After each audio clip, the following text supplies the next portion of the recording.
नमस्कार, आप देख रहे हैं थिंक 360। आज स्टूडियो में हमारे साथ उल्टा चश्मा कार्यक्रम के खास गेस्ट हैं अभिषेक शर्मा। अभिषेक शर्मा चिंतक हैं, विचारक हैं, बड़ा गजब का लिखते हैं, बड़ा गजब का बोलते हैं और कंपटीशन एग्जाम की असफलताओं से आगे अगाए हैं। राजस्थान में पेपर लीक हो चुका है, लीक होने की पीड़ा है या उस पर चिंतन होना चाहिए, इसी विषय पर आज हमारा इस खास कार्यक्रम उल्टा चश्मा में राब्ता है अभिषेक शर्मा से। तो बहुत बहुत स्वागत अभिषेक जी आपका हमारे स्टूडियो में आज। हम जानना चाहेंगे कि ये जो पेपर लीक हुआ इसको आप कहां देखते हैं, कैसे देखते हैं? पेपर लीक होने को मैं बिल्कुल भी गलत नहीं मानता हूं। देखिए, कोई भी शक्तिशाली व्यक्ति यदि अपनी शक्तियों का सदुपयोग यदि अपने परिवार वालों के लिए कर रहा है, अपने जान पहचान के लोगों के लिए कर रहा है, तो मैं बिल्कुल गलत नहीं मानता हूं। जहां तक मेरी समझ है कि यह देश जो गांधी का हुआ करता था, अब वो शायद किताबों तक सीमित रहा है। गांधी ने कहा कि साधन और साध्य जो है वो दोनों पवित्र होने चाहिए, लेकिन यहाँ पर जो है उल्टा कर लिया गया है। अब कैसे जैसे करके भी सफल होना जो है उसको अंतिम पड़ाव मान लिया गया है। और कोई भी पिता यदि अपने पुत्र की चिंता कर रहा है कि वो कैसे भी करके नौकरी लगे, कोई भाई यदि अपने छोटे भाई को चाहे गलत तरीके से ये नौकरी लगा रहा है तो सही है। क्यों? क्योंकि जैसा समाज का शीर्ष होता है, समाज में उसका जो है प्रभाव पड़ता है। लोकतांत्रिक समाज में भी जो शीर्ष है वो यहाँ के राजनेता है, और हर राजनेता चाहता है कि उसका बेटा चाहे कैसे भी करके एडजस्ट हो, तो वो करना चाह रहे हैं। तो अगर सामान्य पिता, आपका ये बयान जा किस हो रहा है, मैं समझ नहीं रहा हूँ। मतलब मेरा किसी भी तरफ नहीं जा रहा है, कोई नकारा है, ऐसा कोई राजनेता, भारत के राजनेता, राजस्थान के राजनेता ऐसा है नहीं कि देखिए, अभी थोड़े दिनों पहले जो है एक क्रिकेट क्लब का आरसीए का जो चुनाव होता है वो निर्विरोध हो रहा है। कोई भी पिता जो है नहीं चाहता है कि उसके बेटे के सामने कोई विरोध हो। तो यहाँ भी वही है, यहाँ कंपटीशन एग्जाम में भी निर्विरोध जो है चयन करने के लिए यदि भागमदौड़ हो रही है, तो मैं नहीं समझता कि इसमें कुछ भी गलत पर ये तो एक तरह का क्राइम है, वो एक एडजस्टमेंट था क्राइम की। और अभी ऐसी बातें आज के इस दौर में करना मैं समझता हूं कि बचकाना है, कोई क्राइम नहीं है। देखिए, मतलब अगर कोई शक्तिशाली, मैं खुद कह रहा हूं कि मेरे परिवार में यदि कोई मंत्री हो, यदि कोई शक्तिशाली सत्ता जो है मेरे घर में हो और वो यदि मेरी मदद ना करे, तो मैं कह रहा हूं सर आपको कि मैं खुद उसका गला दबा दूं। आज समाज की सोच हो चुकी है, तो इसको लेकर के कोई ज्यादा विरोध नहीं होना चाहिए। देखिए, आज का स्टूडेंट जो है वो पढ़ने के लिए लाइब्रेरी में बैठा है। क्यों बैठे हो भाई? बाहर जाओ, नेताओं की रैलियों में नारे लगाओ, जो बड़े लोग जो हैं, सत्ताशाली लोग जो हैं, उनको प्रणाम करो, उनकी चिल्लम घसो, तो शायद हो सकता है कुछ बेड़ा पार हो जाए। अब आप पढ़ रहे हो किताबें, कंपटीशन है ही नहीं, एग्जाम होगा तभी तो एग्जाम दे के आओगे, वो कुछ बचा ही नहीं है। अब जो सफलता के जो पैमाने हैं वो बदल चुके हैं। तो अभिषेक जी, आपकी कहीं ये कुंठा तो नहीं कि आपने आरपीएससी इतनी बार फाइट किया था और नहीं हुआ सिलेक्शन, पेपर लीक, और उसके चलते आप अपनी कुंठाओं का तो हमारे साथ कहीं ये नहीं कर रहे? मैं सौभाग्यशाली रहा इस मामले में, और मैं शायद उन चीज़ों से जो है बचा हुआ रहा। मैंने नेताओं की जो रैलियां हुई हैं उनमें खूब नारे लगाए हैं, मैं खूब प्रणाम करने में भरोसा रखने वाला आदमी हूं, इसीलिए मैं अपना अनुभव जो है वो अपने भाइयों के साथ में जो है साझा कर रहा हूं। नहीं, आपके टाइम आपको कभी ऐसा नहीं हुआ कि पेपर ले लो, इतने पैसे में हो जाएगा ये हो? आप दुकानें तो खूब खुली हुई हैं और शॉपिंग करने का मतलब मन हो भी जाए तो उतने पैसे हैं नहीं कि शॉपिंग करके आ सके उन दुकानों में, तो इस वजह से उन दुकानों के दर्शन करके बाहर से ही निकलना मैंने जो है उचित समझा।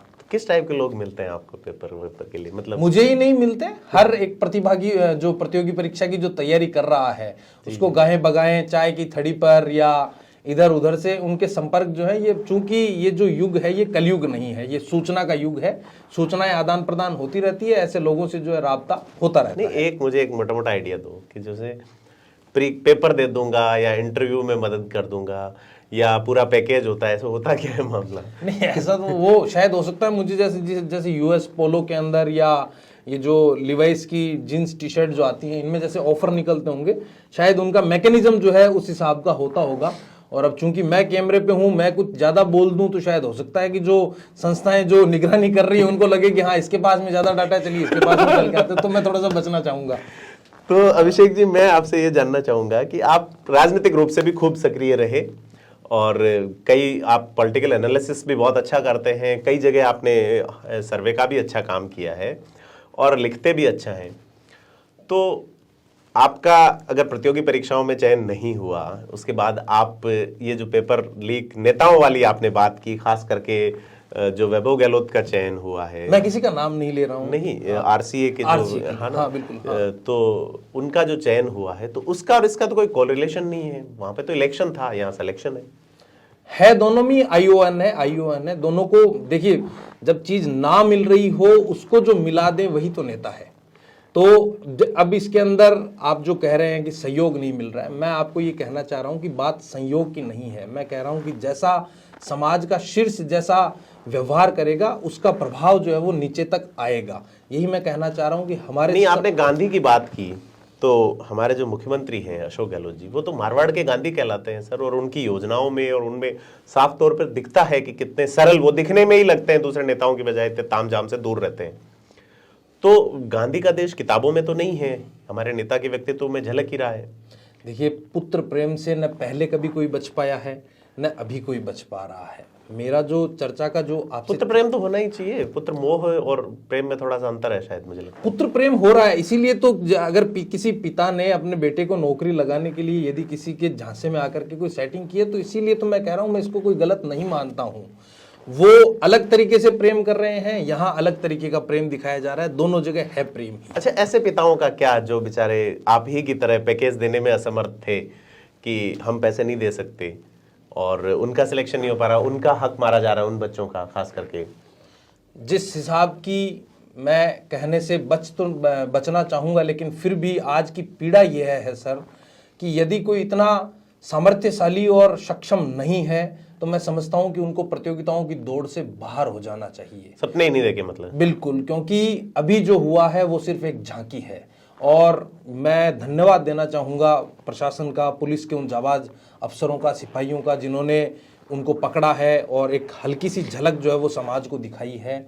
मैं शाहरुख खान का एक डायलॉग है कि पिक्चर अभी बाकी है मेरे दोस्त। तो इन घोटालों में, नकलों में ये छोटे मोटे प्यादे हैं जो अभी तक पकड़ में आए हैं, और हल्की सी एक झलक देख करके भी अगर लोगों के ध्यान से अगर मन में अगर क्रांति नहीं उठ रही है, तो मैं समझता हूं कि उन सब लोगों को प्रतियोगिताओं की दौड़ से जो है वो बाहर हो जाना चाहिए। क्योंकि जब तक आप लोग विरोध नहीं करेंगे, सही मायनों में आप लोग अपने घर से बाहर नहीं निकलेंगे। देखिए, मैं आंदोलनों में रहा, तब भी मैं जब यूथ से बात करता हूं, क्योंकि मैं खुद यूथ हूं, तो मैं उनसे बात करता हूं तो इसी मुद्दे पर करता हूं कि सबसे ज्यादा जो डिस्क्रिमिनेशन, जो भेदभाव है, वो स्टूडेंट से ही क्यों होता है। क्योंकि करने वाले को यह पता है कि यह पढ़ने वाले लोग हैं, ये विरोध नहीं करेंगे।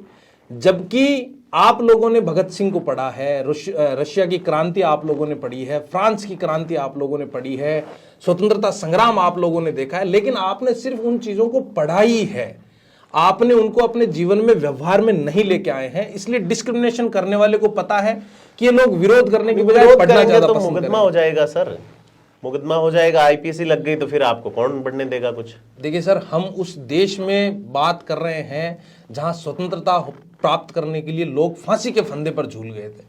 छोटी मोटी धारा लग जाएगी, क्या फर्क पड़ता है, लेकिन आप आने वाली पीढ़ी के लिए कुछ तो एग्जाम्पल सेट करके जाएंगे। पर फिलहाल तो संकट इस पीढ़ी के बच पाने का है, क्योंकि महंगाई बढ़ रही है और नौकरी नहीं है, तो कोई लड़की नहीं दे रहा आजकल, तो सबको सरकारी नौकरी वाला दामाद चाहिए। इस परेशानी से तो मैं भी पीड़ित हूं। लेकिन अगर कोई लाइजनिंग नहीं है, आपके पास में अगर पैसा नहीं है, तो मैं अपने भाइयों से, बहनों से यही निवेदन करूंगा।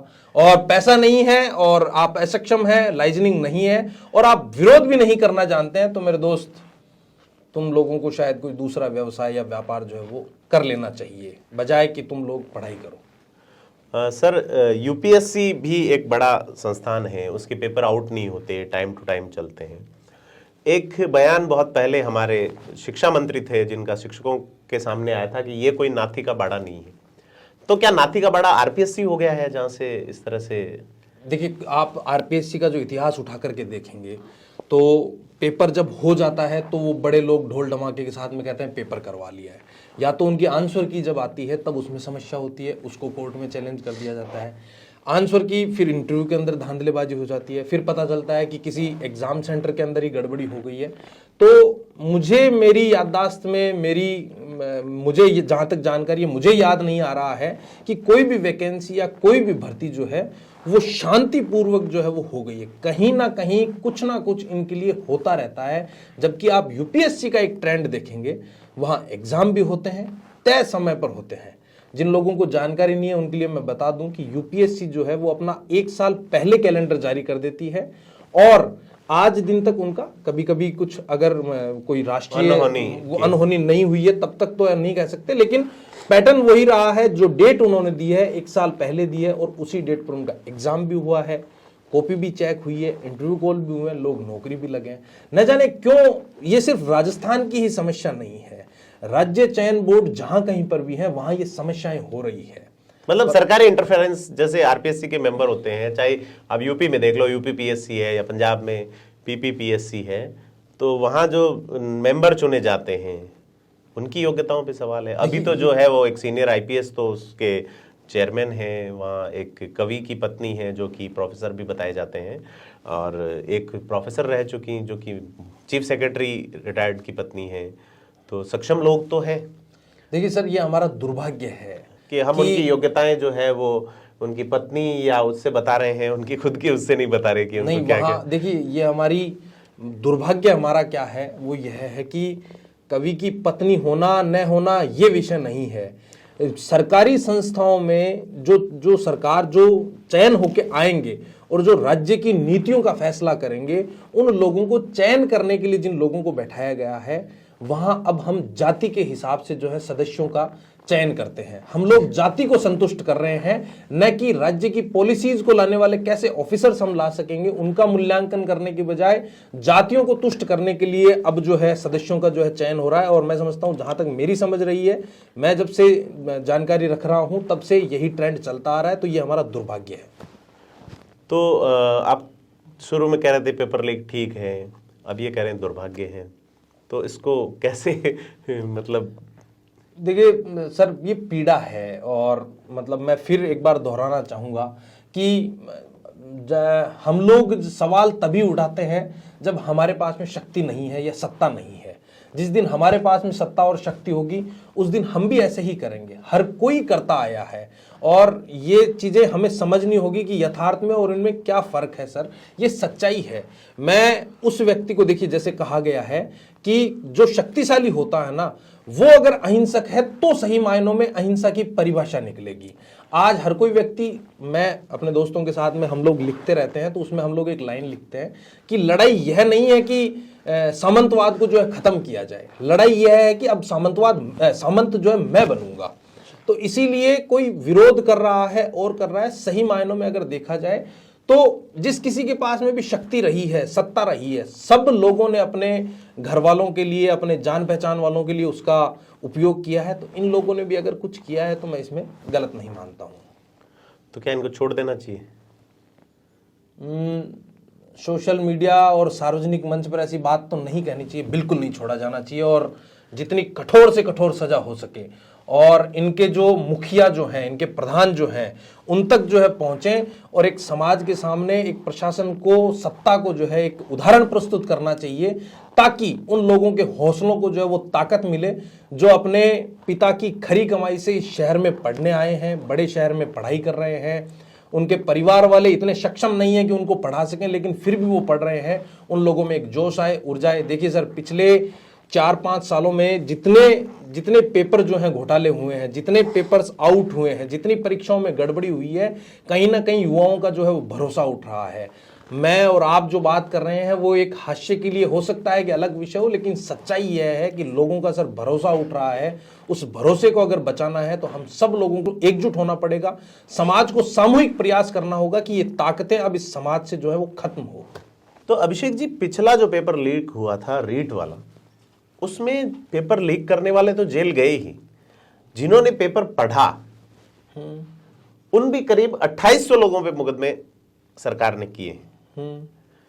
तो आपको अगर कहीं मिल रहा है अवसर, जैसा आप बता रहे हैं नौकरी पाने का, कि आपका यहाँ सिलेक्शन हो जाएगा पैसे देने से, और आप चले गए, तो आप भी आरोपी बने हैं, तो क्या इस मामले में भी ऐसा होना चाहिए कि जिन्होंने संपर्क किया है इनसे वगैरह, उन सबको मुलजिम बनाया जाना चाहिए? ये थोड़ा सा मेरे लिए जरूर पेचीदा जो सवाल आपने दागा है, किया है। देखिए, अगर किसी मानव स्वभाव बड़ा, मतलब ऐसा कह लीजिए कि वो बड़ा किताबों में पढ़ना, दीवारों पर कोटेशन लिखना और किसी संत गुरु के मुंह से कुछ बातें सुनना बड़ा आसान है। उनको जीवन में जो है व्यवहारिक रूप से लाना बहुत पेचीदा और बहुत मुसीबत भरा है। ये मानव है, दूसरे तो कोई है नहीं, एलियन तो है नहीं। इनको पेपर दिया गया है, इन्होंने लिया है, मांगा है तभी तो दिया है ना किसी ने, वरना कोई क्यों देगा। तो क्या उन पर मुकदमा होना चाहिए या उनको? बिल्कुल होना चाहिए, वो भी दोषी हैं ही। आप यूं तो दम्भ भर रहे हैं कि हम लोग तैयारी कर रहे हैं, पढ़ाई कर रहे हैं। उन लोगों का क्या होगा जो इतने सक्षम नहीं है, जिनकी इतनी पहुंच नहीं है कि वो लोग उन ताकतों तक पहुंच सके। और ऐसी ताकतें हैं ही क्यों, उन ताकतों को खत्म किया जाना चाहिए ताकि ऐसा पुल का निर्माण जो है वो ना हो जो कि अनैतिक है। तो ये हैं अभिषेक शर्मा जी हमारे साथ। आपने शुरुआत में बड़ी पीड़ा, बड़ी वेदना के साथ बात रखी उन युवाओं की जिनके माँ बाप अपना पेट काट कर बच्चों को विश्वविद्यालयों में भेजते हैं, कॉलेजेस में भेजते हैं, कंपटीशन कोचिंग क्लासेस में भेजते हैं कि वो कुछ बन जाएंगे। और अगर पेपर आउट हो जाता है, हार्ड कंपाने वाली सर्दी में वो लोग परीक्षा देने चाहते हैं, बड़ी मन से उस 3 घंटों की जो एक मानसिक प्रताड़ना जैसी होती है, पेपर देना आसान नहीं होता, वो देकर जब परीक्षा हॉल से बाहर निकलते हैं और उन्हें पता चलता है कि उनके जो पेपर था उसका सतीत्व लुट चुका है और उसमें बड़े बड़े लोग शामिल हैं, इससे इनकार नहीं किया जा सकता। क्योंकि पहले भी ये हुआ है, आपको ध्यान होगा कि विधानसभा में बड़ी चर्चा हुई, इसमें कई सारी बातें निकल के सामने आई।